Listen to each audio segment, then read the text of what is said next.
presente aquí en la sede del Colegio de la Abogacía de Málaga, así como aquellos que estáis conectados a través de online gracias a la plataforma Zoom.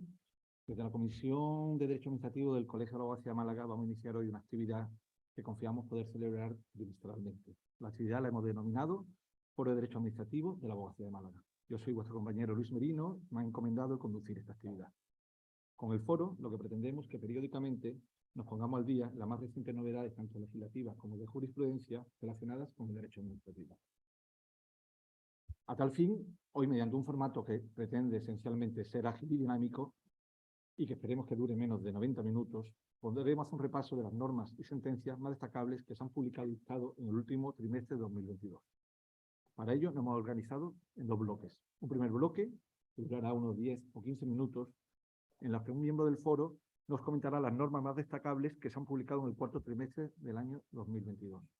A continuación, tendremos un segundo bloque en el que los miembros del foro nos hemos repartido las diversas materias que conforman el derecho administrativo. Y cada miembro del foro, a través de unas intervenciones que a lo sumo durarán 10 o 12 minutos, analizará las sentencias más interesantes y recientes de la materia que le ha correspondido. Insisto, la idea principal es que sea ágil y dinámico. Y por ello, sin preámbulos, vamos a comenzar con el primer bloque, donde la compañera Rocío Rodríguez de la Torre nos comentará las normas más destacadas que se han publicado en este último trimestre de 2022. Gracias, Rocío, por empezar. Hola, buenas. Agradecer vuestra asistencia, tanto a los que estáis presencialmente como online. Hasta ahora un poco intempestiva. Intentaré hacer esta charla y el bloque que me ha tocado lo más dinámico posible. En primer lugar, vengo a comentar la Ley Orgánica 12/2022 de 30 de septiembre de reforma de la Ley Orgánica 5/1985 de 19 de junio del régimen electoral general para la regulación del ejercicio del voto por los españoles que viven en el extranjero. Esta norma fue publicada en el BOE el 3 de octubre y mediante esta ley, que entró en vigor el 4 de octubre de 2022, se modifica la Ley Orgánica del régimen electoral general para responder a las demandas de la colectividad española en el exterior y suprimir, entre otras cosas, el requisito que constaba en el artículo 75 de dicha Ley Orgánica, que consistía en que los españoles residentes en el extranjero tenían que solicitar o rogar el voto, lo que permitirá a partir de ahora que todos reciban la documentación de oficio en su domicilio. Asimismo, el uso opcional de una papeleta que podrá descargarse telemáticamente permitirá adelantar los plazos de envío de la documentación electoral. Esta reforma se completa además con una ampliación de los plazos contenidos en los artículos 103.1 y 107.2 de dicha ley orgánica.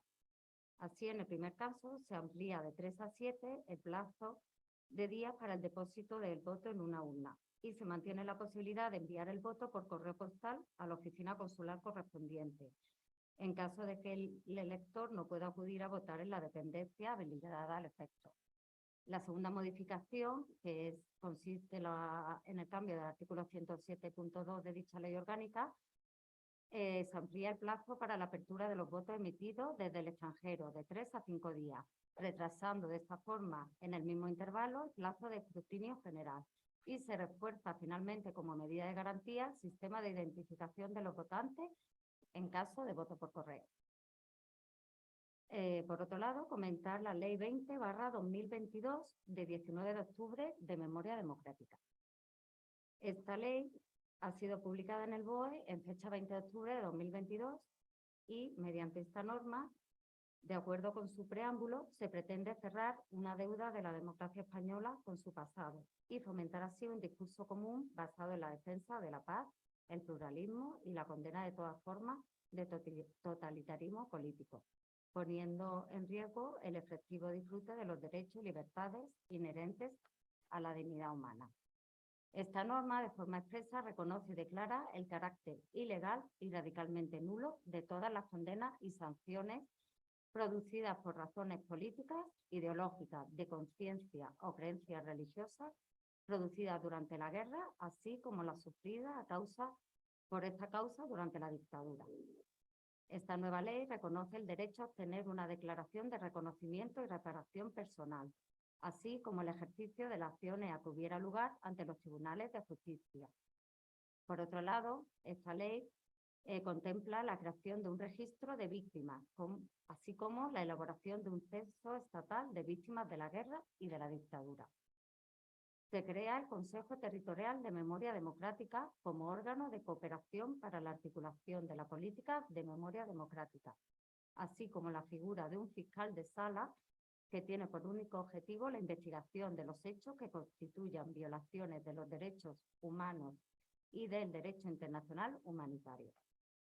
Esta ley establece el derecho de las víctimas de la guerra y de la dictadura al reconocimiento y reparación integral por parte del Estado.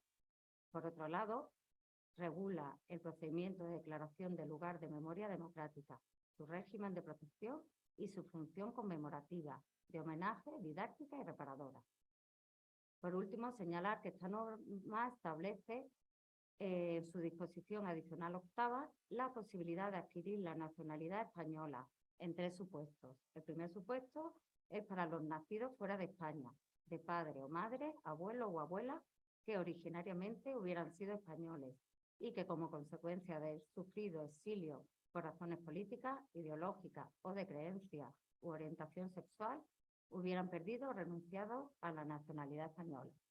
El segundo supuesto contempla a los hijos e hijas nacidos en el exterior de mujeres españolas que perdieron su nacionalidad por casarse con extranjeros antes de la entrada en vigor de la Constitución de 1978. Y por último, los hijos e hijas mayores de edad de aquellos españoles a quienes les fue reconocida su nacionalidad de origen en virtud del derecho de opción de acuerdo a lo dispuesto en esta ley o en la disposición adicional séptima de la Ley 52/2007 de 26 de diciembre. En todos estos supuestos indicados, será necesario que los interesados formalicen la declaración de opción en el plazo de 2 años desde la entrada en vigor de esta Ley de Memoria Democrática, sin perjuicio todo ello de la posibilidad de prórroga de dicho plazo por 1 año más, mediante acuerdo del Consejo de Ministros. Ahora traemos a colación el Real Decreto 888/2022 de 18 de octubre, por el que se establece el procedimiento para el reconocimiento, declaración y calificación de grado de discapacidad. Ha sido publicado en el BOE en fecha 20 de octubre y mediante esta norma se regula el procedimiento para el reconocimiento, declaración y calificación de grado de discapacidad en el ámbito de los servicios sociales y de la seguridad social, conforme a lo previsto en los artículos 354 y 367 del texto refundido de la Ley General de la Seguridad Social. Debiendo señalar que su entrada en vigor no se producirá hasta el 20 de abril del 2023, por lo que todavía no está vigente, y supondrá la derogación expresa del Real Decreto 1971/99 de 23 de diciembre, que regula este procedimiento aplicable en la actualidad, y de la Orden de 2 de diciembre de 2000. La norma establece que las situaciones de discapacidad se califican en grados expresados en porcentajes y que esa calificación se realizará aplicando los baremos recogidos en los anexos 1 a 6 del propio Real Decreto, destacándose de esta forma la toma en consideración tanto de las deficiencias, las limitaciones en la actividad y las restricciones en la participación que presente la persona, así como los factores contextuales. En la valoración de la discapacidad, que será resuelta por los equipos de valoración, se innova en el sentido de que a partir de ahora, con esta norma, se puede hacer por medios no presenciales o telemáticos, garantizándose así la accesibilidad universal. Y, finalmente, destacar en esta norma que la resolución sobre el reconocimiento de grado de discapacidad, así como la puntuación obtenida en los baremos para determinar el grado de discapacidad, se debe de dictar en un plazo máximo de 6 meses, a contar desde la fecha de presentación de la solicitud para su dictado y notificación. Con vuestro permiso.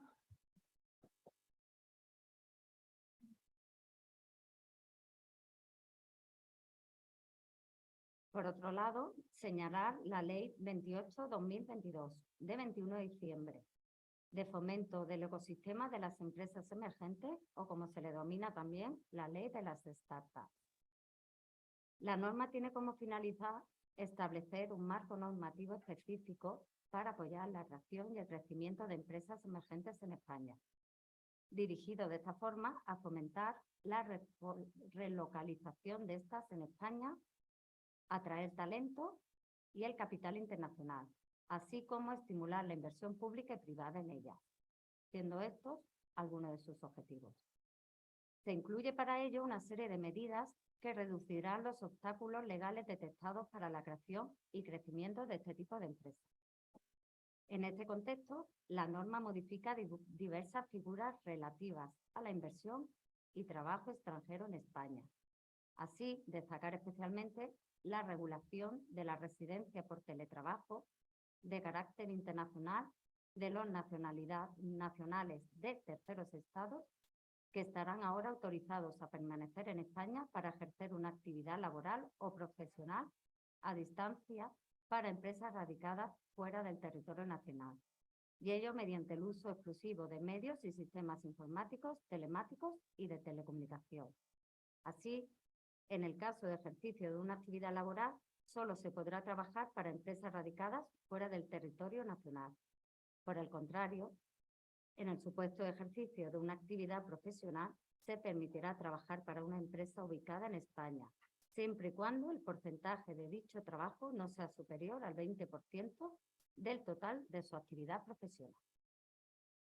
Igualmente, se establece una serie de requisitos que deben cumplir para obtener los visados en caso de extranjeros que se propongan residir en territorio español con el fin de teletrabajar para una empresa no ubicada en España y por un plazo máximo de 1 año. Y las autorizaciones de residencia para el supuesto de extranjeros en España de forma regular o que hayan accedido mediante el visado y quieran residir y teletrabajar para una empresa localizada en el extranjero, con una vigencia máxima de 3 años, aunque se podrá prorrogar por periodo de 2 años siempre y cuando se mantengan dichas condiciones. Esta norma regula igualmente una serie de cuestiones de índole fiscal.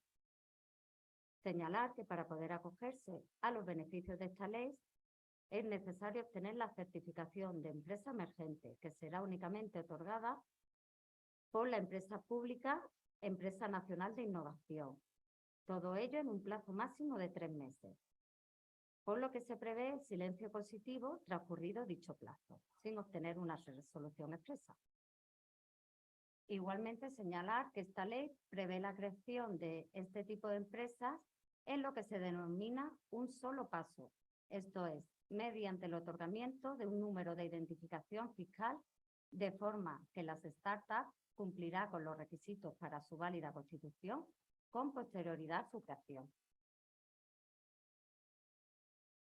Igualmente, queríamos señalar como una innovación en materia autonómica el decreto 550/2022 de fecha 29 de noviembre, por el que se aprueba el Reglamento General de la Ley 7/2021 de 1 de diciembre, de impulso para la sostenibilidad del territorio de Andalucía. Dicha norma entró en vigor en fecha 22 de diciembre de 2022. Este reglamento tiene por objeto desarrollar la Ley 7/2021 de 1 de diciembre, evitando con ello los desajustes que se habían detectado entre la norma de rango legal y las disposiciones reglamentarias de aplicación supletoria que quedan desplazadas. No obstante, esta norma no agota la capacidad de regulación normativa en materia de ordenación del territorio y urbanismo, puesto que podrán completarse por la comunidad autónoma y por los municipios en el marco de sus respectivas competencias. Miro por si paro ya.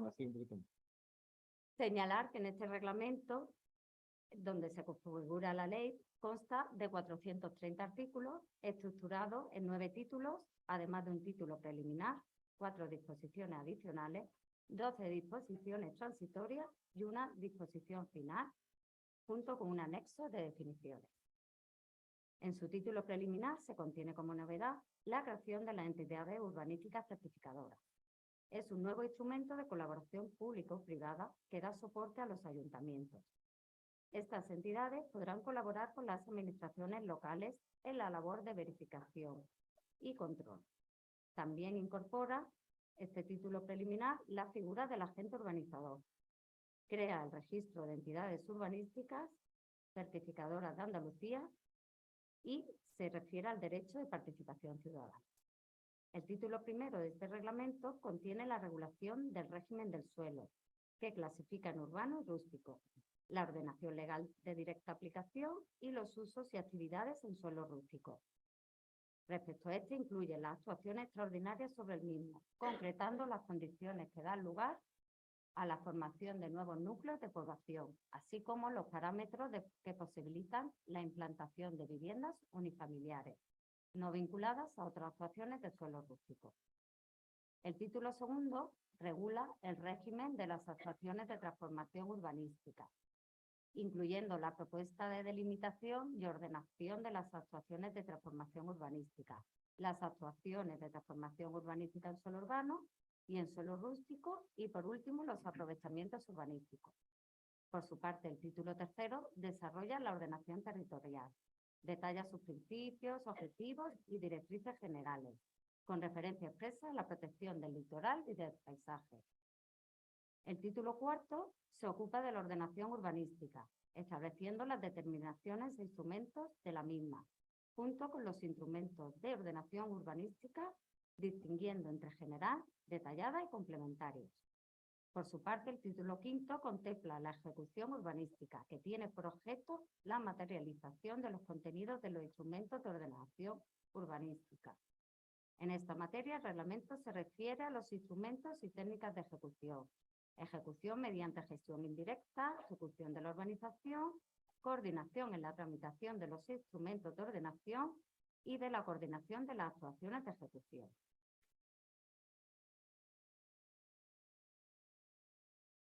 El título octavo incorpora las medidas de adecuación ambiental y territorial de edificaciones territoriales, que se refieren al régimen de las edificaciones irregulares en situación de aseñalado afuera de ordenación, a la adecuación ambiental y territorial de agrupaciones y a la incorporación de edificaciones irregulares a la ordenación urbanística. Y con este resumen... Pues muchas gracias. Sí.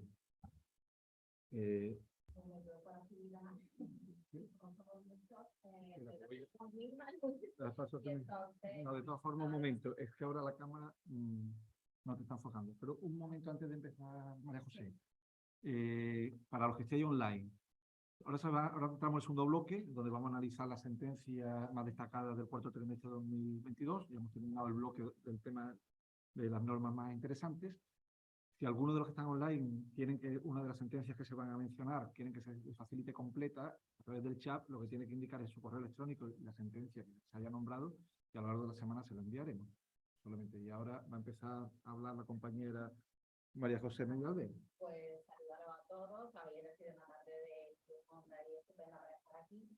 Y yo pues me voy a dedicar al bloque de acto y procedimiento administrativo. Cuando lo haces por el buscador, pues sale una gran cantidad de sentencias, pero he cogido las que pueden ser más interesantes a efectos del día a día de nuestro trabajo en los que nos dedicamos al administrativo. Una primera parte son los efectos de la notificación en papel a una persona jurídica y no por medio electrónico. Aquí encontramos una sentencia de Volkswagen Grupo España Distribución contra la Junta de Galicia. Entonces, para poneros en antecedentes, se incoa un expediente sancionador a Volkswagen porque, pese a ser alemanes, en uno de sus vehículos instalan un software para cambiar los gases o las emisiones de gases. Entonces, le sancionan con una multa de 48.600 euros. ¿Vale? Que se puede comprar un coche de alta gama Volkswagen con lo que le imponen de multa.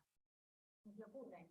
Que tienen posibilidad de recurrir en una espada y recurrir en una espada, pero porque el país que se había notificado con fecha 10 de abril y el recurso de la espada es de 22 de mayo, que es temporáneo, de ahí la inadmisión. Con este acto administrativo y van a los juzgados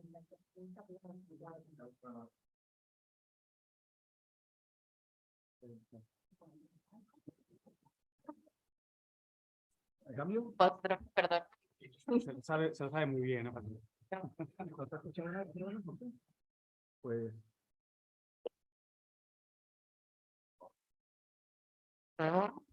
¿Sí? Como metal, ¿no? Sí, Es como si se acoplase, ¿no? sí, hace algo. O este lo apagamos. Bueno, coge este. este lo apago y cojo el de... Yo apago. A ver. Es que este no da. Bueno, luz, da igual, yo me pongo un poco más para acá. Sí, total. Entonces, bueno, voy a hablar del acto administrativo, del procedimiento administrativo y de las sentencias que he visto que pueden ser más interesantes para nuestro día a día. Por una parte, hay un bloque de 5 sentencias que hablan de los efectos de notificación en papel a una persona jurídica y no por medios electrónicos. Entonces, os he empezado a relatar el caso de Volkswagen Group España Distribución contra la Xunta de Galicia, que ocurre en un expediente sancionador que se le incoa, se le impone una multa de 48.600 euros por la instalación de un software que los gases pues tergiversa el dato de los gases emitidos. Reciben por papel la notificación de esta sanción con la multa aparejada. ¿Qué ocurre? Pues que se van al recurso de alzada. Recurso de alzada que es inadmitido por la Junta, por la Xunta de Galicia, alegando que está fuera de plazo. Se había notificado el 10 de abril y el recurso es de fecha 22 de mayo. Estamos hablando de 2017. No contentos con esta inadmisión, acuden al juzgado de lo contencioso administrativo de Santiago de Compostela, que también les va a desestimar el recurso. Van a apelación al Tribunal Superior de Justicia de Galicia y la apelación también se la echan para atrás. Entonces, piensan que lo mejor que pueden hacer es acudir a la casación y a ver qué suerte corren. Entonces, ¿cuál es el interés casacional objetivo que alega Volkswagen? Es la formación de jurisprudencia de los artículos 14.2a y 41.1 de la Ley 39/2015. Entonces, Volkswagen dice que la sentencia impugnada dispensa a la Administración de su obligación de notificar vía electrónica. La Xunta, que es lo que dice, no, mire, yo he notificado en soporte papel, usted ha recibido en soporte papel. Al inicio del expediente administrativo, usted recibió una de las primeras notificaciones y nunca se opuso a que fuese en papel. Eso consta administrativamente. ¿Qué ocurre también? Al tiempo, en el 2017, todavía no estaba el punto de acceso electrónico, que es con fecha 2 de abril de 2021, todavía no era obligatorio. Entonces, se llega a la conclusión que esa notificación sí tenía el requisito de eficacia, pero no de validez. Puede afectar a la eficacia, pero no afectaba a la validez. El Supremo declara que no ha lugar al recurso de casación. Este es el pan nuestro de cada día de muchos de los recursos.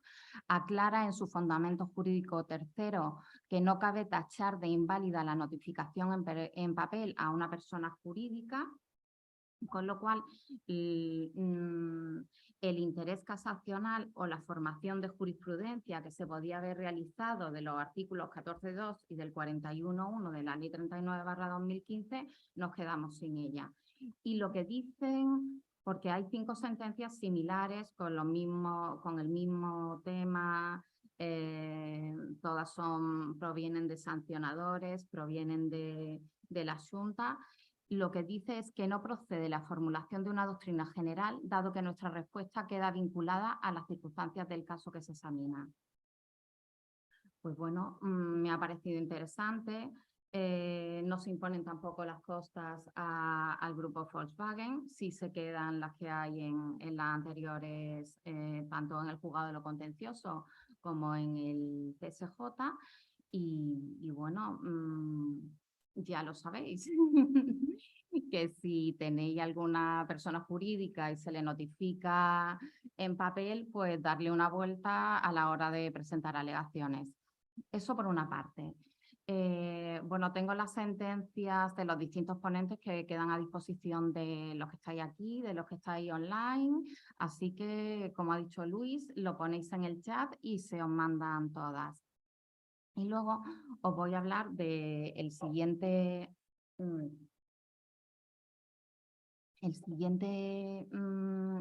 sentencia que me ha parecido interesante es acerca del plazo para resolver la solicitud de suspensión cautelar de un acto administrativo que se inicia cuando entra en el registro electrónico común de la Administración.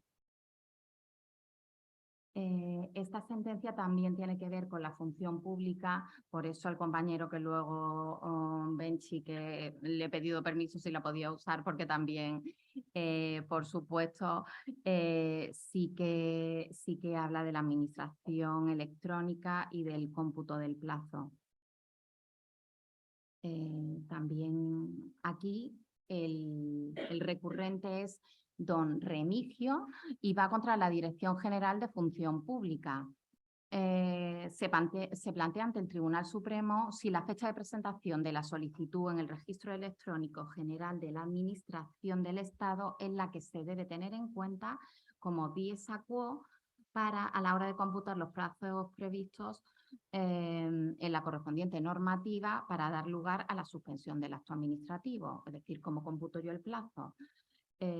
Para don Remigio estaba claro que si él presentaba electrónicamente esa solicitud era desde el día que presentaba la solicitud, pero ¿qué pasa? Que la Dirección General de Función Pública dice que no, que desde que lo presenta hasta que llegue al órgano que tiene que resolver ha pasado un tiempo y que se tiene que coger como fecha o dies a quo cuando llega al órgano competente.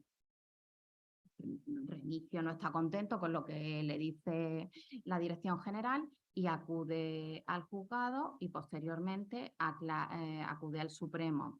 Entonces, el Tribunal Supremo lo que dice es que la presentación ante la Administración General del Estado mediante la entrada de un documento en el registro electrónico constituye el dies a quo, pues dicha administración es la que gestiona el registro. Además, es la competente para resolver sobre la solicitud de suspensión administrativa, identificándose el dies a quo con la expiración del plazo de un mes que tiene la Administración para resolver. Entonces, este fallo que ha estimado el recurso de casación interpreta los artículos 16, 31.2 y 117.3 de la Ley 39/2015. También me ha parecido interesante y hay muchas más, pero le dejo la palabra a Luis para el siguiente ponente. Vamos a ver cómo funciona la tecnología ahora. Muchas gracias, María José. Vamos a continuar. De traslado, ¿no? ¿Se traslada? Sí, Bueno, vamos vamos a hacer un traslado que está los micrófonos regulados. que darle más movida, ¿no? Que todo sea eso. Vamos a continuar con José Domingo Alcalá, que va a tratar sentencias donde el objeto de debate vayan relacionados tanto con responsabilidad patrimonial como procedimiento sancionador. Cedo la palabra. No sé si funciona, ¿no? ¿Se me escucha el bien? Cambiamos rápido. Bueno, este parece que sí, ¿no?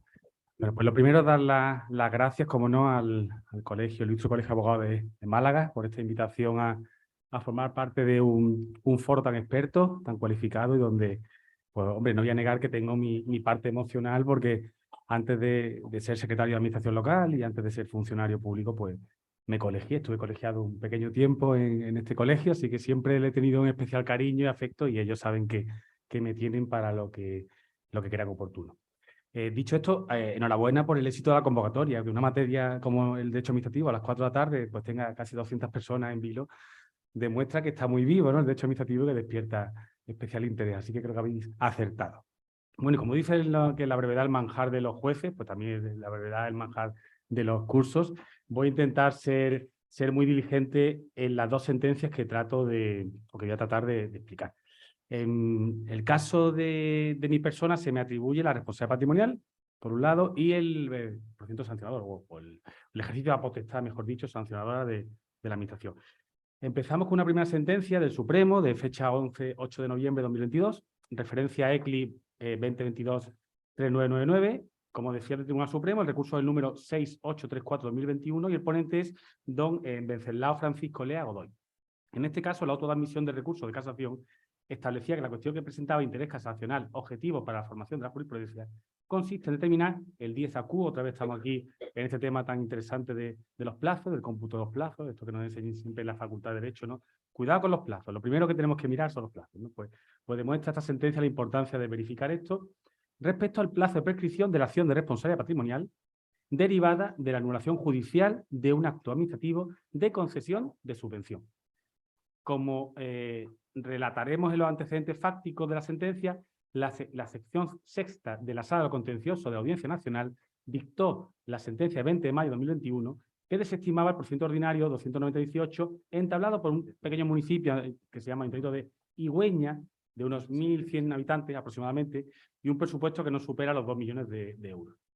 ¿Por qué digo esto? Luego quizás se entienda mejor, porque el recurso interpone frente a la orden de 6 de noviembre de 2017 del Ministerio de Educación, Cultura y Deporte, que desestima la reclamación de responsabilidad patrimonial que había interpuesto esta pequeña corporación pública, administración pública, derivada de una anulación judicial de acto administrativo de concesión de subvención como consecuencia, aquí está llamativo, de un procedimiento de lesividad. Es decir, la propia Administración General del Estado concede una subvención a esta corporación y posteriormente, cuando los servicios de la Intervención General del Estado están fiscalizando esta subvención, reparan en que ha habido un error a la hora de no conceder la subvención, sino autorizar un cambio de destino de esa subvención. Esto da lugar a un recurso de lesividad, que no es muy común, por otra parte, en el que el ayuntamiento, en este caso, era unos 38.000, 40.000 euros. Entonces, esa cuantía entiendo que es importante a ese pequeño presupuesto y se revuelven, jurídicamente hablando, con objeto de obtener un pronunciamiento favorable. ¿Qué ocurre? Que la Sala de la Audiencia Nacional desestima el recurso, confirma por ello la resolución administrativa impugnada al considerar prematuro, y esto es lo que empieza a ser llamativo esta sentencia, el ejercicio por parte del ayuntamiento de la acción de responsabilidad patrimonial derivada de esta anulación judicial, ya que entiende que a la hora de formular aquella reclamación no se había producido todavía el daño, no era efectivo el mismo. ¿Por qué? Porque no se había devuelto las cuantías aún por parte de los servicios económicos del ayuntamiento. Esto llevó astutamente a la Abogacía del Estado a plantear que el recurso era extemporáneo por antes, porque no se había producido uno de los requisitos de responsabilidad patrimonial, como sabéis, que haya una realidad del daño, un daño efectivo, evaluable económicamente, individualizado y que, por supuesto, no tenga el deber jurídico soportar al interesado, ¿no? Aparte de, por supuesto, la prescripción. Entonces, esto genera ya ese recurso ante el Tribunal Supremo y cuestiones que pueden ser de interés para esta sentencia. Revisa, por supuesto, la regla general del inicio del plazo prescriptivo de la responsabilidad patrimonial de la administración pública derivada de la anulación de un acto administrativo, bien por la propia administración o bien por una sentencia, que sitúa esta regla general la firmeza de la sentencia como la de inicio del plazo prescriptivo. Esto es sentencia del Supremo, la 1391-99, 17 de octubre, otra más reciente, la 662/2018, 24 de abril de 2018, pero a continuación desciende al concreto análisis en materia de subvenciones, donde está quizá el nudo gordiano, el kit de esta sentencia.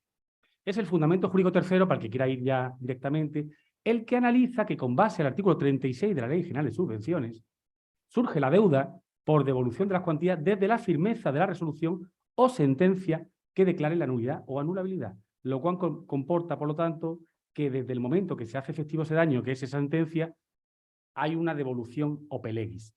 Y hace un interesante estudio el Supremo en el sentido de diferenciar este caso concreto del 36 de la Ley General de Subvenciones con el supuesto de reintegro. Y se dedica a decir, una cosa es el procedimiento de reintegro, donde hay que efectivamente tramitar un procedimiento con una fase administrativa y proceder a dictar una resolución, un acto que lo pone fin, y otra cosa distinta es la especialidad del 36 de la ley, que establece claramente un efecto automático. Y esto es lo que ha valido para que entienda que hay un daño real y que, por lo tanto, esa reclamación o esa casación municipal debe prosperar. Pero aquí viene ahora lo curioso de esta sentencia, y es que en el fundamento jurídico siguiente, en el cuarto, analiza el requisito de antijuricidad. Y aquí empieza a deslizar unos aspectos muy interesantes. ¿Cuáles son? El artículo 32 de la Ley de Régimen Jurídico Sector Público, la 40/2015, que nos dice que todos tienen derecho a ser indemnizados por las administraciones públicas correspondientes en toda lesión de sus bienes o derechos siempre que sean consecuencias, bla, bla, bla. Y ahora el segundo párrafo, el que me interesa destacar, dice: la anulación en vía administrativa o por orden jurisdiccional contencioso administrativa de los actos o disposiciones no presupone por sí misma el derecho a la indemnización. Y aquí esto lo recoge el legislador de la Ley 40, es muy criticado por la doctrina, pero lo dice el legislador. Ya sabemos que los operadores jurídicos nos tenemos que someter a lo que nos diga el legislador. ¿Qué ocurre? Que subraya la sentencia en su análisis que la antijuricidad no se imputa de esa declaración de lesividad y la ulterior anulación, sino de la propia resolución que autoriza el cambio de objeto de la subvención. Y aquí es donde entra el ejercicio de magia que hace el Supremo en este caso, y es que viene a decir que hay que analizar, aparte de estos requisitos, si la decisión que se adopta, en este caso por la Administración del Estado, era razonada y razonable.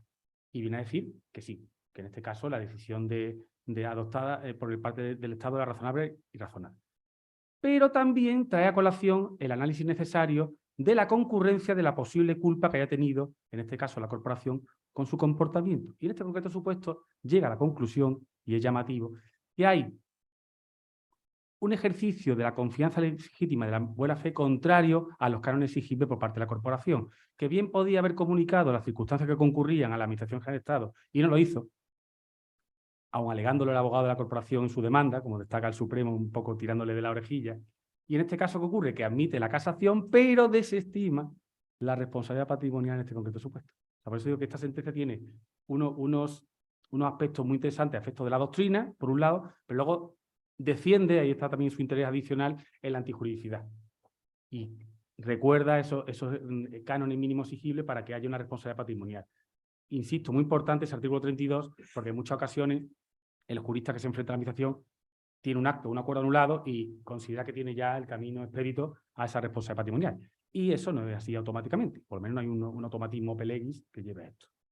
Bueno, voy un poquito más rápido, aunque la siguiente sentencia es más cortita, pero no menos importante. Pasaríamos al procedimiento sancionador, en este caso también una sentencia del Supremo, 16 de noviembre de 2022, referencia ECLI 2022-4160, el recurso 7778 del 2018, perdón, y el ponente don Fernando Román García. En este caso, la auto de admisión de recurso de casación establecía que la cuestión que presenta interés casacional objetivo para la formación de la jurisprudencia, la ha traído para también recordar lo que hemos vivido hace poco, consiste en determinar la incidencia de la disposición adicional tercera del Real Decreto 467/2020 de 14 de marzo, por el que se declaraba, no sé si os acordaréis, el estado de alarma en la gestión de la situación de crisis sanitaria ocasionada por el COVID. Bueno, ¿qué ocurre? Que hay una notificación sancionadora que se dicta con anterioridad a la declaración del estado de alarma, o sea, una resolución sancionadora, y una notificación que se produce ya una vez entrado en vigor el estado de alarma, que sabéis que había unas disposiciones que establecían la suspensión de los términos y plazos procesales por un lado y administrativos por otro. ¿Qué ocurre? Que se argumentaba por parte de la administración local, en este caso, que era una sanción que le imponía una confederación hidrográfica, que había una caducidad del expediente, fruto de ese juego de la suspensión con ocasión del Real Decreto. ¿Qué dice los antecedentes fácticos de la sentencia? Bueno, pues básicamente lo resumió muy rápido, era una sanción, en este caso, al Ayuntamiento de Los Alcázares, ¿vale? La sanción era 3.000 euros y además la ordenación de la reposición del terreno al estado anterior. La sentencia considera, la que dicta en este caso en la Sala Segunda de lo Contencioso Administrativo del Tribunal Superior de Justicia de Murcia, que la notificación es factible. O sea, la sentencia que conoce en primera instancia este recurso entiende que es factible por cuanto se trataba de notificar un acto previamente dictado, como decía anteriormente, y que además, aquí está lo interesante, tiene efectos desfavorables para el interesado. Por lo que viene a decirle que le facilita el ejercicio del derecho de defensa porque va a tener usted más tiempo para recurrirlo, dado que los plazos están suspendidos. Por tanto, siendo un acto desfavorable y estando suspendidos los plazos, no atisbamos que haya un perjuicio claro a sus derechos o intereses legítimos. Viene a decirle la SA. Además, indica que la notificación no entra dentro de los supuestos del apartado segundo de la disposición adicional tercera de este Real Decreto y el hecho de que se notifica transcurrir algunos días, yo con esto discrepo bastante, adicionales al plazo máximo de duración del año para la caducidad del procedimiento, es una irregularidad no invalidante, dice el Tribunal Superior de Justicia de Murcia. Yo creo que eso en el común de los Tribunales Superiores de Justicia no se admitiría. Pero bueno, supongo que la casuística de este caso llevó al Tribunal Superior de Justicia a decir, bueno, y a más que se transcurran unos pequeños días en ese año no tiene efecto de caducidad. Bueno, eso dice el Tribunal Superior de Justicia. ¿Qué es lo importante al juicio del Supremo? Que primeramente analiza cuál es la finalidad que tenía este Real Decreto que hemos dicho anteriormente. Y establece y analiza para ello su preámbulo, la importancia de los preámbulos, la exposición de motivos, que tenía por objeto hacer frente a una crisis sanitaria sin precedente, de enorme magnitud, tanto por el número de ciudadanos como el riesgo, pero además añade que no por ello la seguridad jurídica debe de quedar desvalida. O sea, que hay una intención de garantizar la seguridad sanitaria, pero también hay que darle una seguridad jurídica a los derechos subjetivos e intereses legítimos de las personas o de los interesados, ¿vale? En este contexto nos dice el Supremo de Protección de Seguridad Jurídica y de los derechos e intereses de los ciudadanos que podían verse afectados desfavorablemente por la situación de excepcionalidad, de excepcional anormalidad derivada de la pandemia, hay que situar las medidas incorporadas en las disposiciones adicionales que se analizan. La norma, dice el Supremo, no establece una paralización radical de la actividad administrativa, o más precisamente de la paralización de la actividad de la entidad del sector público. Como también recuerda, no establecía una paralización absoluta del Poder Judicial o de la Administración de Justicia. Eso lo dice el Supremo claramente. Y ahora, descendiendo ya a los efectos prácticos, la notificación de una resolución sancionada dictada con anterioridad a la declaración de estado de alarma, que hubiera sido practicada durante la vigencia de sus prórrogas, no puede reputarse, en principio, ya sabemos estas frases que carga el diablo, inválida, sin perjuicio de que su eficacia quede demorada hasta el momento de la cesación del estado de alarma o sus prórrogas. A mí me gusta mucho este matiz que antes la comentaba la compañera María José, porque tenemos que diferenciar siempre y tener muy presente la diferencia entre validez y eficacia. Entonces, un acto administrativo es válido desde que se dicta, pero es eficaz ¿desde cuándo? Pues desde que se publica, un plan general, desde que se notifica un acto o desde que le confiere el propio acto un carácter retroactivo o lo pospone a más adelante. Entonces, el Supremo hace un análisis interesante de esta materia. Y de interés adicional, y ya voy terminando. Las valoraciones que hace el fundamento jurídico séptimo, dice: habría sido adecuado que al menos se hubiera hecho constar en ese momento la aplicación al caso de la disposición adicional tercera y cuarta del Real Decreto, antes mencionada, porque el abogado de la Administración decía, oiga, es que inclusive en la notificación que nos cursan no se nos dice nada de la situación excepcional del estado de alarma. Entonces el Supremo dice, hombre, hubiera sido adecuado que lo hubieran dicho. Pero bueno, entendemos que es una irregularidad invalidante del artículo 48 de la Ley 31 de 2015. No tiene efectos prácticos. Dice además que el intento pudo conocer el contenido completo de aquella antes de la finalización de la prórroga del estado de alarma y no solo no le perjudicó, sino que le pudo resultar beneficioso, como decíamos antes, para su defensa, ya que dispone más tiempo para preparar. Y decía el Supremo. Y ya lo último, el Supremo dice que merece la consideración de irregularidad no invalidante el defecto consistente en no haber practicado la Confederación Hidrográfica del Sur, creo que era, la notificación en los 10 días siguientes al dictado de la resolución. Ya sabéis que hay un artículo, que es el artículo 40 de la Ley 39, que nos dice, y esto no lo cumple casi ninguna administración, aunque se me esté escuchando por muchos asistentes virtuales y los que están presentes, y yo que trabajo en una administración pública lo puedo verificar. Es muy difícil que un acto administrativo se dicte y se notifique o se curse la notificación en los 10 días. Bueno, podemos defender más y es que se prepare la notificación, que se efectúe ya, quizá la efectividad es otra cuestión que podríamos discutir. Pero esto es muy complicado que acontezca. Entonces el Supremo viene a decir que, bueno, que no impidió, y aquí analiza la finalidad de la notificación, no impidió que tuviera su finalidad y no genera, y lo importante, indefensión alguna. Por lo tanto, entiende también que esto es una irregularidad no invalidante, que no tiene ningún efecto. Y ya, pues nada, luego facilitaré mi cuenta de correo por si algún compañero quiere realizar cualquier sugerencia, queja, inclusive, pero bueno, a su disposición. Muchísimas gracias. Pues muchas gracias, José Domingo. Dos sentencias muy interesantes. Y vamos a proseguir con el compañero Juan Diego, que además es el coordinador de la sección de Derecho Administrativo de este colegio, el cual va a analizar una serie de sentencias cuyo objeto de debate están relacionadas con la contratación pública. Juan Diego, tienes la palabra. Muchas gracias, Luis. No sé si se me escucha. Ahora yo creo que sí. Bueno, efectivamente, agradecerte también tu disposición a colaborar en esta actividad formativa. Esperemos que sea de máximo interés para todos los colegiados que estén dispuestos a profundizar algo más en el derecho administrativo, y la intención que perseguimos es estar un poco al día de todas las novedades legislativas y jurisprudenciales en la materia en el ámbito del derecho administrativo, que es tan amplio y tan vasto. Me corresponde analizar las resoluciones judiciales que se hayan podido dictar en materia de contratación pública. Los que estéis avezados, los que estéis acostumbrados a llevar contratación pública, sabréis que esta materia es muy amplia, es como un submundo dentro del propio derecho administrativo y que podemos encontrar resoluciones de muy diversos tipos y de muy diversas materias.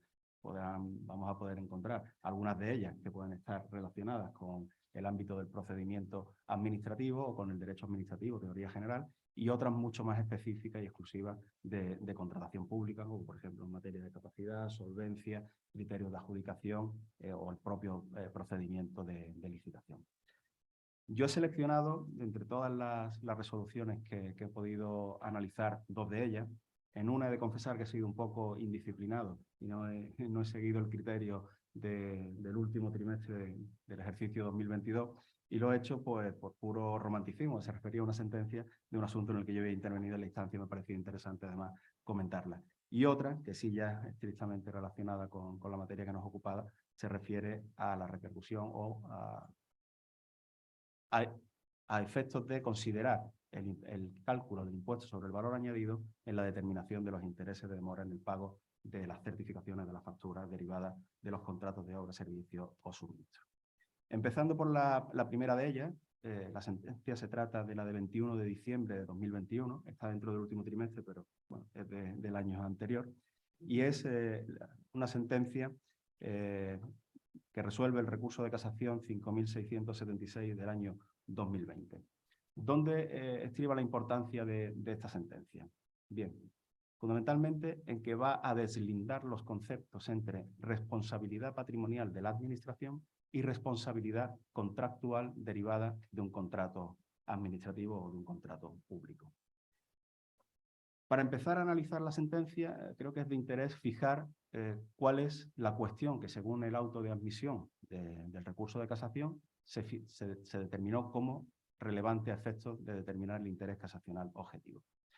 El auto de 12 de febrero de 2021 decía así: si la declaración de nulidad de contratos celebrados prescindiendo total y absolutamente del procedimiento legalmente establecido constituye título jurídico para reclamar a la Administración, por vía de responsabilidad patrimonial, el importe de las facturas emitidas y no pagadas por los servicios efectivamente prestados con base en los contratos declarados nulos o, por el contrario, nos encontramos ante un supuesto de responsabilidad contractual.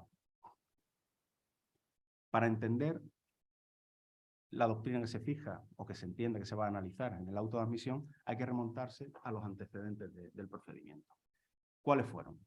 Se trata de un asunto que fue turnado en el Juzgado de lo Contencioso Administrativo, número 5 de aquí de Málaga, donde una entidad que había suscrito un contrato con un ayuntamiento le facilitaba una serie de vehículos, más de 100, más de 200. Estos vehículos estaban destinados por parte de la Administración a un servicio público. Eran los vehículos de la policía local, tanto coches como motocicletas u otros vehículos que se utilizaban por parte de la policía local. En un momento dado hay un cambio de corporación y se entiende que esos contratos que se habían suscrito con carácter previo pudieran no ser ajustados a derecho y la Administración inicia un procedimiento de revisión de oficio. Y efectivamente así se procede a declarar por 2 decretos del año 2007 la revisión de oficio de esos contratos con el previo dictamen favorable del Consejo Consultivo de Andalucía por entender que efectivamente se trataba de contratos que habían sido suscritos prescindiendo total y absolutamente del procedimiento legalmente establecido.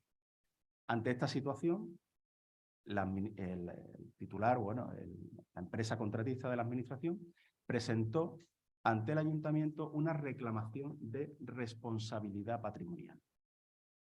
¿Cuál fue la defensa que esgrimió la Administración en ese procedimiento? Dijo, mire usted, son instituciones diferentes, la responsabilidad patrimonial y la responsabilidad contractual derivada del incumplimiento de un contrato por parte de la Administración.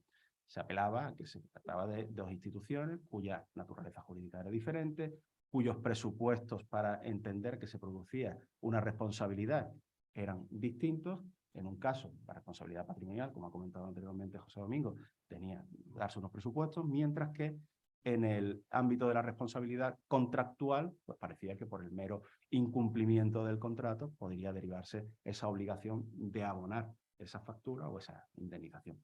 El Juzgado de lo Contencioso número 5 de Málaga efectivamente desestimó la demanda sobre la base de entender que como la cantidad que se estaba reclamando derivaba de un contrato que, aunque hubiese sido declarado nulo, no se daban los presupuestos de la responsabilidad patrimonial y que esto había que reconducirlo todo a una reclamación por incumplimiento contractual por parte de la Administración. El recurrente, no satisfecho con la resolución que se dictó, interpuso recurso de apelación y, por lo que he podido también leer, el recurso de apelación se resuelve en el mismo sentido, deslindando entre la responsabilidad patrimonial y la responsabilidad contractual. Hasta aquí lo que fue el procedimiento en primera instancia y en apelación. Y ya entramos a analizar lo que nos dice la sentencia del Tribunal Supremo. El Tribunal Supremo, efectivamente, parte su alegato, su argumento en el fundamento jurídico quinto, haciendo referencia a sentencias previas del propio tribunal. En concreto, hace referencia a una sentencia ya antigua del año 1999, de 7 de diciembre, donde ya se ponía de manifiesto que existía cierto parentesco entre la responsabilidad patrimonial y la responsabilidad contractual. Pero al mismo tiempo señalaba que existían grandes diferencias. Y específicamente en una sentencia ya más reciente del año 2021, la sentencia 169/2021 de 10 de febrero, ya iba deslindando con mayor claridad cuáles eran las diferencias entre una responsabilidad y otra. En cuanto a la responsabilidad contractual, manifestaba que tenía su origen en una previa relación jurídica entre el administrado y la administración, mientras que el título de imputación en la responsabilidad extracontractual o responsabilidad patrimonial no derivaba de esa relación previa entre la administración, sino que era una responsabilidad ex lege que se producía simplemente por el funcionamiento normal o anormal de los servicios públicos. El Tribunal Supremo hace algunas otras puntualizaciones más para diferenciar entre la responsabilidad patrimonial y la contractual. Dice que si bien esa diferenciación puede mantenerse con claridad en un plano conceptual, en un plano teórico, no es tan nítida esa diferenciación en el plano real, en el plano práctico. De ahí que se produzcan algunos supuestos en los que pueden entremezclarse la duda entre la responsabilidad patrimonial y la responsabilidad contractual. ¿Cuál fue el planteamiento de las partes en el recurso? Obviamente el que se había mantenido tanto en la instancia como en apelación. El recurrente entendía que vía responsabilidad patrimonial se podía demandar el pago de unas facturas que habían sido impagadas como consecuencia del incumplimiento de un contrato que posteriormente habían sido declarados nulos de pleno derecho, y el ayuntamiento sostuvo todo lo contrario, que esas cuestiones habían de ser reconducidas al régimen jurídico de la nulidad de pleno derecho de los contratos del sector público con su régimen específico previsto en la actual Ley de Contratos del Sector Público 9/2017, en el antiguo texto refundido de 2011 y en las normas precedentes. Por tanto,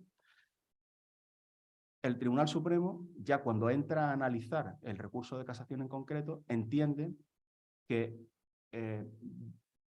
concretamente dice que debe prevalecer la primera de las opciones expuestas. ¿Cuál es la primera de las opciones? La que sostuvo la parte actora.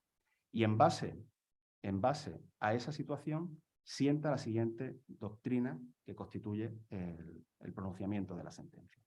Dice, la declaración de nulidad de contratos celebrados, prescindiendo total y absolutamente del procedimiento legalmente establecido, constituye título jurídico para reclamar a la Administración por vía de responsabilidad patrimonial el importe de las facturas emitidas y no pagadas por los servicios efectivamente prestados con base en los contratos declarados nulos. Pero aún en ese caso, solo procederá a reconocer el derecho a la indemnización si se acreditara que con la concurrencia de los requisitos exigidos al efecto por la normativa y jurisprudencia para la responsabilidad patrimonial. Es decir, dice que efectivamente estas cuestiones pueden reconducirse a la responsabilidad patrimonial de las administraciones públicas, pero al mismo tiempo señala que no en todo caso esa declaración de nulidad, que es lo que comentaba también anteriormente José Domingo, van a ser títulos suficientes para el reconocimiento de la responsabilidad patrimonial. ¿Qué cuestiones plantea esta doctrina que se sienta por parte del Tribunal Supremo? Desde mi punto de vista, dos importantes. Y es una de ellas, que la sentencia habla de declaración de nulidad de contratos celebrados prescindiendo total y absolutamente del procedimiento legalmente establecido. Esa es una de las causas de nulidad de pleno derecho de los contratos administrativos por remisión de la actual Ley de Contratos del Sector Público a la Ley 39/2015, artículo 47, pero no es la única causa de nulidad de pleno derecho de un contrato administrativo. Mi pregunta es, ¿qué ocurre con los restantes supuestos en los que efectivamente puede existir una causa de nulidad de pleno derecho, pero no es que se prescinda total y absolutamente del procedimiento legalmente establecido? ¿Cabe también en esos casos, mutatis mutandi, aplicar el criterio jurisprudencial y reclamar la responsabilidad patrimonial de la administración? ¿O tenemos que reconducir la situación a un problema de responsabilidad contractual con el régimen jurídico específico que prevé la ley de contratos del sector público? Y la segunda cuestión, que además es analizada, aunque no lo dice, la doctrina casacional, el párrafo en el que se enuncia la doctrina casacional, sí que lo pone de manifiesto la sentencia al resolver el caso concreto sometido a control judicial. Y es en el propio procedimiento de revisión de oficio de un acto nulo de pleno derecho, hay un trámite de audiencia al interesado, en este caso al contratista. Y en ese procedimiento la administración tiene la posibilidad de fijar la indemnización de los daños y perjuicios atendiendo los criterios de responsabilidad patrimonial. Pero ¿qué ocurre en aquellos supuestos, como es el controvertido en este asunto, en el que el interesado consiente el acuerdo municipal que declara la revisión de oficio de esos contratos, no los recurre y deja transcurrir un periodo de tiempo determinado superior al año para reclamar la responsabilidad patrimonial? Desde mi punto de vista, esa responsabilidad podría o habría claramente prescrito. Y en cualquier caso, la declaración de nulidad, como sí matiza el Supremo ya al analizar también el supuesto concreto, exige la concurrencia de los presupuestos de la responsabilidad patrimonial de la Ley 40/2015, por lo tanto, la mera declaración de nulidad no es título para la indemnización. La segunda sentencia, voy a ser mucho más breve que la primera, porque ya me han llamado un poco la atención. Es de 5 de diciembre de 2022, recurso 5563/2020. Esta sentencia también es muy interesante porque pone fin a una cuestión que estaba siendo muy debatida sobre la inclusión de la cuota del impuesto sobre el valor añadido en la base de cálculo de los intereses de demora de las facturas en los contratos administrativos. Voy muy rápido. Hasta ahora la doctrina del Tribunal Supremo era muy clara, estable y constante al respecto, y decía que efectivamente la cuota del impuesto sobre el valor añadido debía integrarse para determinar los intereses de demora, pero exigía una condición, y es que el reclamante justificase haber ingresado el importe del impuesto sobre el valor añadido. Esta sentencia del Tribunal Supremo tiene su repercusión porque se produce un cambio en los criterios interpretativos que hasta ahora venía manteniendo el Tribunal Supremo. Y ese cambio de criterio no se produce porque sí, sino se produce porque el Tribunal Supremo viene a adoptar una sentencia que se ha dictado por parte del Tribunal de Justicia de la Unión Europea. La sentencia concretamente es la 20 de octubre de 2022 en el asunto C-585/20, que resuelve una cuestión prejudicial planteada por el Juzgado de lo Contencioso Administrativo número 2 de Valladolid sobre la directiva comunitaria que regulaba o la que establecía medidas en la lucha contra la morosidad en operaciones comerciales. Pues bien, por no extenderme mucho más, vamos a ir al grano. Y como esta sentencia del Tribunal de Justicia de la Unión Europea entiende que es contrario a la normativa comunitaria, a la directiva comunitaria, no considerar la cuota del importe del impuesto sobre el valor añadido para el cálculo de los intereses de demora, el Tribunal Supremo cambia de criterio, porque el Tribunal de Justicia de la Unión Europea lo que en definitiva pone de manifiesto es que en la directiva comunitaria no existe ningún precepto que exija el abono por parte del interesado, del contratista, de la cuota del IVA en la hacienda pública, el ingreso de la cuota del IVA en la hacienda pública, para que ese importe de IVA abonado deba ser integrado a la hora de determinar los intereses de demora. Pues muchas gracias, Juan Diego. Vamos a proseguir ahora con el compañero don Venceslao Alonso, que nos va... Voy a pasarle el micrófono. Yo creo que mejor este. Sí. Que nos va a glosar una serie de sentencias relacionados con función pública. Muchas gracias. Muchas gracias, gracias a nuestra sección por organizar esta jornada, que espero que sean fructíferas y que prosigan en el tiempo, porque nos servirán a todos para nuestra formación y para unas determinadas actuaciones. Me voy a referir a un par de autos del Tribunal Supremo, porque también tenemos que tener en cuenta que desde el punto de vista procesal, la admisión a trámite del recurso de casación requiere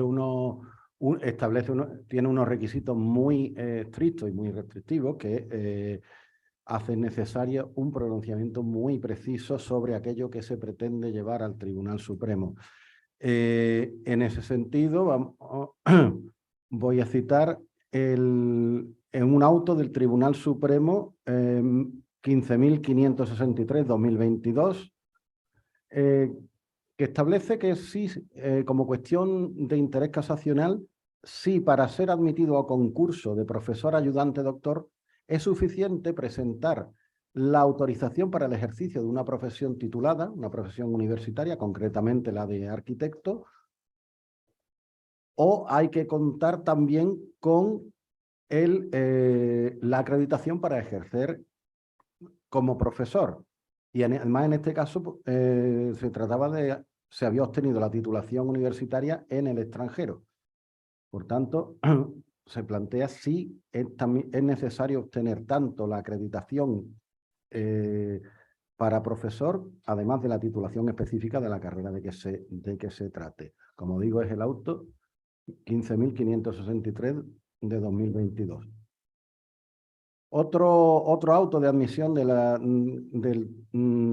Sala de lo Contencioso del Supremo es el número 15.545, que señala como cuestión de interés casacional matizar si procede la jurisprudencia referida a los terceros de buena fe que participan en un proceso selectivo, en concreto determinar si los que superan el proceso selectivo y obtienen plaza, al retrotraerse el procedimiento, se infringe la buena fe de aquellos que fueron declarados aptos en el proceso selectivo, así como la confianza legítima y la seguridad jurídica, en caso de no superar esa fase en la que se apreció la nulidad.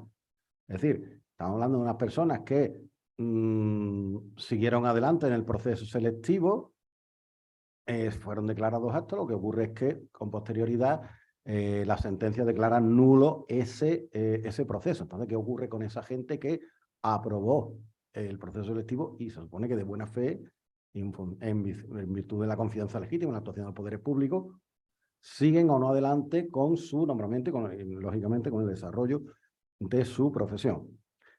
Y por último, en cuanto a los autos, el auto 15.542 de 2022, que establece como cuestión de interés casacional cuál debe ser el contenido del deber de motivación de la declaración de no apto de un opositor en una entrevista. Estamos hablando de la mera discrecionalidad técnica, porque una entrevista es un acto absolutamente discrecional, en la que se valoran rasgos o factores de personalidad y aptitud. ¿En qué momento debe exigirse tal deber? Determinar el alcance de las facultades del órgano judicial para efectuar la declaración de apto o no apto en una prueba de este tipo. Y si el efecto de la declaración de apto no debe ser la retroacción de las actuaciones del proceso selectivo. Por lo tanto, estas son tres cuestiones admitidas, tres autos de admisión del Tribunal Supremo que se tendrá que pronunciar sobre el fondo en relación con la admisibilidad de los mismos para la fijación de doctrina. Igualmente, y en este ámbito, dentro del último trimestre de 2022, se ha dictado una sentencia, en este caso del Tribunal Constitucional, que desde el punto de vista procesal resulta importante porque devuelve al ámbito contencioso administrativo, del que entiendo que no tenía que haber salido, en la sentencia 145/2022, no tenía que haber salido el conocimiento de los actos preparatorios del proceso selectivo de personal laboral, no tenía que haber salido del orden contencioso administrativo. Siempre habíamos estudiado que en la selección del personal laboral, en la relación laboral del personal con la administración, los actos preparatorios eran contenciosos y una vez que nace la relación laboral, a partir de la firma del contrato, todas las disputas que tenga el empleado laboral con su administración van al orden contencioso, al orden laboral. La ley de presupuesto de 2022 había establecido que todo el sistema todo el procedimiento selectivo del personal laboral desde su origen tenía que ser discutido en el ámbito social, y esta sentencia del Tribunal Constitucional lo que dice es que, para empezar, no es la ley de presupuestos del Estado el instrumento adecuado para establecer que sea la jurisdicción laboral la que conozca de los actos preparatorios de la selección del personal laboral.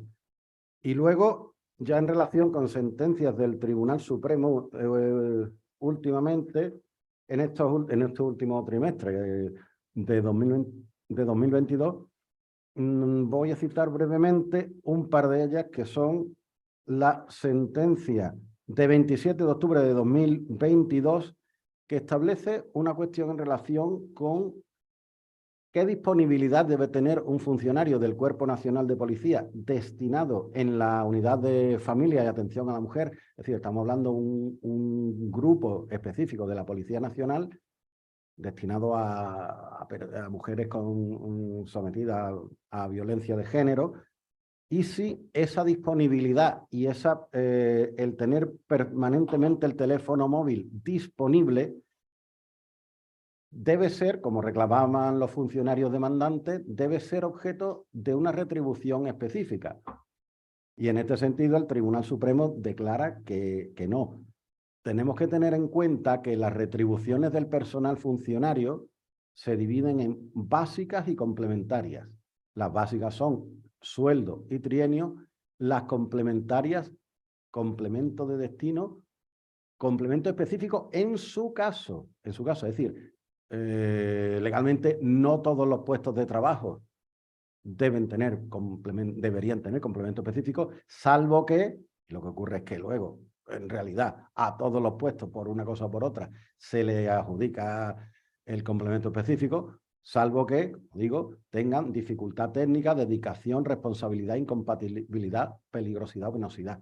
Entonces, en este caso, los funcionarios de la UFAM, por así decirlo, del Cuerpo Nacional de Policía, solicitaban un plus por esa disponibilidad de tener el móvil constantemente disponible las 24 horas por si surgía cualquier urgencia de las mujeres a las que tenían que asistir. Y entonces dice el Tribunal Supremo que no, que una vez que usted está en ese puesto concreto de la unidad de familia y atención a la mujer, usted en ese puesto, en su complemento específico, ya irá contemplada ese plus relativo a que tiene usted que estar disponible las 24 horas a través del móvil por si ocurriera cualquier urgencia en relación con cualesquiera de las mujeres a las que tiene así, cuya vigilancia tiene asignada. Y luego, otra sentencia del Tribunal Supremo que me ha parecido interesante es la de 27 de octubre de 2022,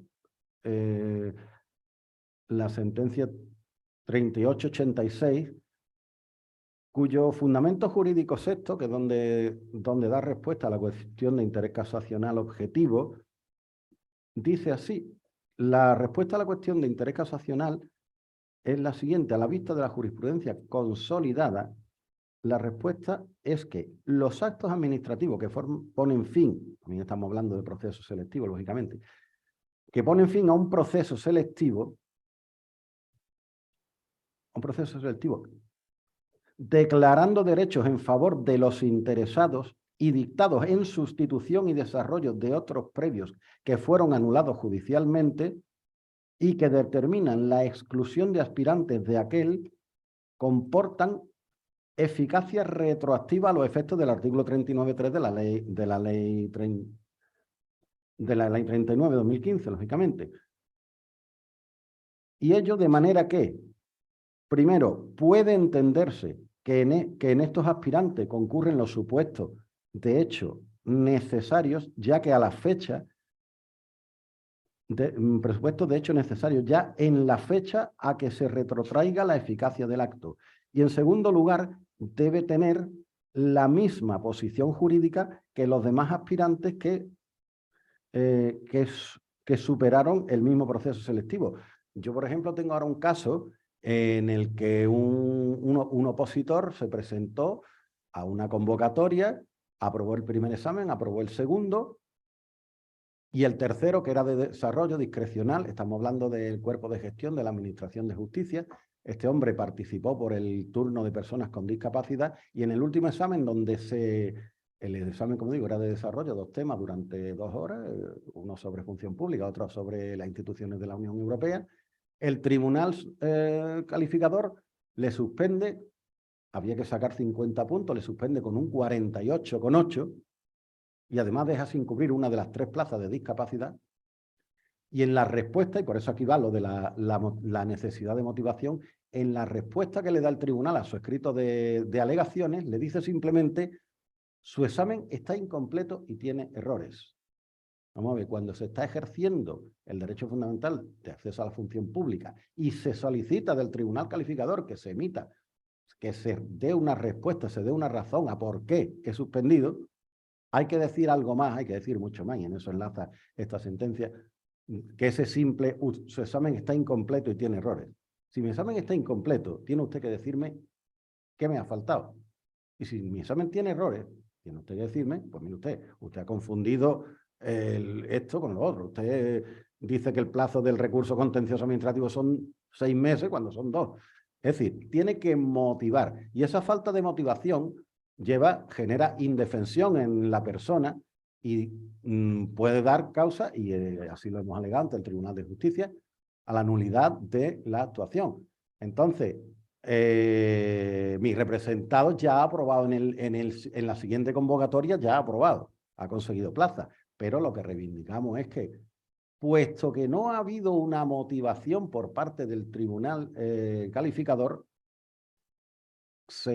mediante una pericial se constate si, comparando los exámenes de quienes sí fueron declarados aptos, que por cierto, la que quedó la número 2 del turno de discapacidad aprobó con un 50 con poco, y mi cliente fue declarado no apto con un 48,8 y dejando sin cubrir una de las plazas, si a raíz de si con ese examen y puesto que no ha habido motivación por parte del tribunal calificador, se podía considerar que mi cliente podía aprobar. No se trata, y eso lo hemos dejado claro en la demanda, no se trata de dejar, de sustituir la voluntad del tribunal calificador. Se trata de que, puesto que no ha habido motivación por parte del tribunal calificador, procurar que esa motivación se tenga en cuenta con la pericial aportada y, en su caso, mi cliente sea declarado apto y acceda con efecto retroactivo desde cuando tenía que haber sido su nombramiento. Y creo que ya por ahora nada más. Muchas gracias. Muchas gracias, Vencelao. Y vamos ya a terminar la jornada de hoy de la primera sesión del Foro de Derecho Administrativo del Colegio de la Abogacía de Málaga, con la intervención de la compañera Carmen Gallardo, que va a tratar sentencias relativas al orden tributario. Buenas tardes a todos. Bueno, agradecer a la sección de Derecho Tributario, Derecho Administrativo en esta parte tributaria, que esta iniciativa tan interesante y que me haya tomado en consideración para ello. Y bueno, para no dilatarme más, porque además ya llevamos un rato, voy a pasar a las sentencias que han surgido en el último trimestre del 2022 relativas o de especial interés. La primera es una sentencia de la Audiencia Nacional de 3 de octubre del 2022, recurso 541-2019, del ponente don Rafael Villafañez Gallego. es en relación al tema tan controvertido en el ámbito tributario de la remuneración de los administradores y su deducibilidad en el impuesto sobre sociedades. Bien, en este caso, un poco por poner en contexto, la administración tributaria, la estatal, viene considerando no deducible, venía considerándola cuando no estaba previsto en estatutos de las empresas. Y claro, es un gasto sustancial y bastante interesante y lo contemplado como una liberalidad. Hubo una reforma en el 2015 que matizó que lo que cobran los administradores por su función de alta dirección, aunque sean administradores de la empresa, no se puede considerar liberalidad. Pero la administración tributaria vuelve al tema y vuelve a considerarlo no deducible, en este caso bajo la premisa de que incumple la normativa mercantil y que por tanto es contrario al ordenamiento jurídico. Y esto sí es un supuesto de no deducibilidad del gasto. Bueno, pues en este caso la normativa mercantil lo que viene a decir es que el cargo de administrador es gratuito, si no se dice lo contrario, y que además si no es gratuito tiene que establecer el sistema de retribución concreto y específico. Y la Junta General aprobar el importe máximo que van a recibir los administradores en el año, o como su cargo de administrador. Y además, si el administrador tiene funciones de alta dirección, ese contrato debe estar aprobado por el Consejo y estar dentro de la política de retribución general que ha aprobado la Junta. Pues bien, en este caso concreto, se trataba de una empresa que la habían regularizado, entre otras cosas, este tema, la retribución de sus administradores, por considerar que no estaba previsto en estatutos que fuera un cargo remunerado. Era el equipo directivo el que aparte también formaba parte del Consejo de Administración, por lo que los importes eran bastante altos de sueldos. Pues bien, en este caso lo que argumentaba la empresa es que, aparte de que eran funciones ejecutivas y no funciones deliberativas, es decir, no era por el cargo de administrador, sino por su función de dirección, del cargo directivo, es el hecho de que los salarios los conocía la Junta. Había un acta del 2009 en el que la Junta se les había informado del contrato que se iba a firmar con ellos, se les había puesto sobre la mesa las retribuciones que iban a recibir, y no constaba que ningún socio hubiese opuesto nada ni hubiese hecho ninguna manifestación al respecto. Pues bien, en este caso la Audiencia Nacional, haciendo uso de la jurisprudencia de la Sala de lo Civil del Tribunal Supremo, lo que viene a decir es que esta regulación mercantil, la finalidad que tiene es garantista hacia el socio, proteger sus intereses, darle una herramienta de control ante una situación en la que pueda haber conflicto de intereses entre el Consejo de Administración y los socios. Y que, constando como constaba que los socios conocían y tácitamente aprobaban ese contrato y esa remuneración, no podía abusarse de formalismo y considerar que estábamos ante un incumplimiento de la normativa mercantil, del ordenamiento jurídico, por ende, y por tanto no era deducible el gasto. Creo que es una sentencia bastante interesante porque es una situación que se da en muchísimas empresas, que los socios conocen, dan conformidad, pero de forma tácita a esa retribución, pero que el cargo no está o bien retribuido en estatutos o no está suficientemente claro el sistema de retribución. Y se encuentra con un problema muy relevante cuando llega una inspección de tributos. Entonces, el hecho de que fuera de los formalismos haya la Audiencia Nacional dado una vía para poder demostrar que la Junta General de Accionistas de una empresa conoce y aprueba ese sistema de retribución es clave en el día a día de la inspección de tributos, la verdad. Esto por la parte de la sentencia de la Audiencia Nacional. Y luego la otra sentencia, en este caso, es una sentencia del Tribunal Supremo del 14 de octubre del 2022, recurso 6321 del 2020, del ponente don Francisco José Navarro Sanchís. Y volviendo al tema que habíamos comentado antes de los plazos, es relativa a cuál es el dies a quo del plazo de prescripción de la potestad de la Administración para exigir el pago a los responsables solidarios. En este caso, es un recurso de casación frente a una sentencia de la Sala de Málaga del TSJ de Andalucía, en la que la situación, una persona física transmite en marzo de 2010 sus participaciones en lo que entiendo que son sus empresas, su patrimonio principal, a su mujer e hijos. Y en 2013 le abre una inspección de IRPF, de IVA, de 2009 y le imputan una deuda tributaria bastante alta. Él se declara fallido. La inspección finaliza en 2015, bastante largo el procedimiento, y en marzo de 2015 derivan esa deuda a su mujer y a sus hijos, que eran quienes, bajo la premisa de que eran responsables solidarios del artículo 42.2a de la Ley General Tributaria, que dice que son responsables solidarios las personas o entidades que colaboren o causen causantes de la ocultación o transmisión del patrimonio de un obligado que le impida a la Administración ejecutar ese cobro, ¿no? Pues bien, ellos lo que argumentan es que hace más de 5 años que ellos adquirieron esas participaciones y que eso está prescrito frente a ellos. El TSJ Andalucía así lo considera y la Abogacía del Estado interpone el recurso de casación. En este caso, el Tribunal Supremo ya había dejado en otras sentencias previas claro que para una derivación de responsabilidad tiene que haber dos hechos. Por un lado, el que haya un hecho imponible, la realización del hecho imponible que da lugar al tributo que hay que pagar, pero por otro lado, un presupuesto habilitante que permita derivar. La responsabilidad, en este caso, es pues, esa venta de participaciones, ¿no? Por tanto, la posición deudora del responsable no viene de haber realizado un hecho imponible, sino de esa otra transmisión o causa, colaboración que hay con respecto al que debe el dinero.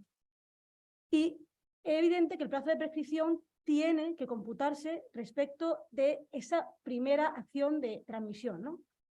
Entonces, ¿qué ocurre cuando es al revés? Lo normal, lo frecuente es que tú primero tengas una deuda y luego hagas este acto de ocultación o de transmisión de tu patrimonio para evitar que se cobre. Pero ¿y si es al revés como en este caso, en el que tú transmites en 2010 y es en un acto de comprobación varios años después cuando se deriva la deuda, ¿no? Pues en una interpretación del artículo 67.2 de la redacción anterior, esto quiero matizarlo porque luego el Supremo hace mención a ello, considera el Supremo que el dies quo del plazo de prescripción de la potestad de la Administración para derivar esa responsabilidad es el momento en el que se lleva a cabo el presupuesto habilitante, que en este caso es marzo de 2010, cuando vende las acciones, independientemente de cuándo surja la deuda. Y entonces confirma la resolución, la sentencia del TSJ de Andalucía y matiza que esto tiene que ver, o esta interpretación es respecto a la antigua redacción. Porque la nueva sí que matiza o sí que dice que cuando los hechos que dan lugar al presupuesto habilitante se produce con posterioridad al plazo de ingreso de la deuda, que sería este caso, ¿no? O sea, el plazo de ingreso, o sea, sería al revés, se iniciará a partir del momento en que tiene lugar esa transmisión. Y dice que ni eso, ni esta nueva redacción interpreta o clarifica lo anterior, como venía defendiendo la abogacía del Estado, sino que es una redacción totalmente distinta y con unas implicaciones distintas, y que lo que ha juzgado en este caso no prejuzga ni interpreta lo que pudiera resolver el Supremo en la nueva redacción. Pero en todo caso me parece interesante, aunque tenga que ver con la redacción antigua, y esta redacción nueva se aprobó en 2012, con la Ley 7/2012, es decir, hace tiempo, porque está al orden del día las derivaciones de responsabilidad solidaria o subsidiaria, y tiende el Supremo a ignorar, la Inspección de Tributos, a ignorar cuándo tuvo lugar ese presupuesto habilitante, o en muchas ocasiones, ¿no? Y remitirse solamente a la prescripción propia del sujeto pasivo, es decir, he notificado no sé cuántas diligencias de embargo, he interrumpido la prescripción frente al deudor principal, tengo todo el derecho ahora a ir contra ti porque tú en un momento dado hiciste esta otra acción o colaboraste. Y entonces no hay que perder de vista que al final el presupuesto habilitante, que es esa colaboración en este caso necesaria, es lo que supone el dies quo para ese plazo de 4 años. Y aquí habían transcurrido 5, por tanto, estaba prescrito y no debía haber derivado de responsabilidad solidaria hacia los hijos y la mujer. Bueno, yo creo que más o menos intentamos Muchas gracias, Carmen. hacerlo rápido. Muy didáctica para la materia. Pues nada, vamos a poner fin a la primera sesión del Foro de Derecho Administrativo de la Abogacía de Málaga. 4 cuestiones antes de irnos. La primera, habréis dicho que hay alguna serie de materias vinculadas al derecho administrativo que no hemos tratado, que una serie de miembros del foro no han podido asistir. Pero bueno, en las próximas sesiones que celebraremos, pues ya ampliaremos temas como puede ser bienes públicos, expropiación, urbanismo, otra serie de materias. En segundo lugar, ha sido la primera, habremos cometido bastantes errores, sobre todo con el tema de los micrófonos. Os pido disculpas. Aún así, cualquier sugerencia o cualquier aportación que queráis hacer, nos conocéis a los que hemos intervenido, nos buscáis en el listing del Colegio de Abogados. Mi nombre es Luis Merino Robledo, que dije antes, y cualquier aportación, pues nos mandáis un correo electrónico. Y el coordinador es Juan Diego Miranda Perles.